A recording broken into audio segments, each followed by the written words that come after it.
ওরে শালা কালার কি এ আস্তে আস্তে আস্তে আস্তে একটাই কাটা লাগে আছে দিয়ে যাবে তো, নাও না ওই পাশে। এ রে বাবা ওই পাশে আস্তে আস্তে আস্তে। সুপ্রিয় দর্শক, দেখতে পেলেন দানবীয় সাইজ একটি রুই মাছকে শিকারি ল্যান্ডিংয়ে কিছুতেই ঢুকাতে পারছে না। মাছটি অনেক বড় হওয়ার কারণে ল্যান্ডিংয়ে কিছুতেই আনতে পারছে না। মাছটি হিট করেছিল মালদা জেলার পাকুহাট ছালালপুর বড় পুকুরে। এখানে চতুর্থ রাউন্ড খেলায় শিকারি সাইফুলদার হাতে একটি বড় সাইজ রুই মাছ হিট হয়। মাছটি হিট করে তিনি তার নিজের সিট থেকে উঠে গিয়ে পুকুরের ডান পাশে আরেকজনের সিটের এখানে এসে খুব সুন্দরভাবে মাছটিকে নিজের আয়ত্তে এনে ক্যাচিং করতে পারে। সেই মাছটি ক্যাচিং করার সময় অনেকটা বড় হওয়ার কারণে সুতো বের করে করে নিয়ে চলে যাচ্ছিল। মাছটি বড় হওয়ার কারণে প্রথমত অসুবিধা হয় ক্যাচিং করতে, তারপরে মাছটিকে আয়ত্তে এনে কীভাবে ক্যাচিং করলেন সেটি আজকে আপনাদের সামনে তুলে ধরলাম।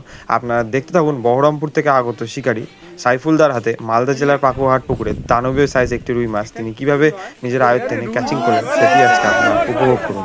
ধন্যবাদ। আস্তে আস্তে খেলাও, অসুবিধা নাই। রুই রুই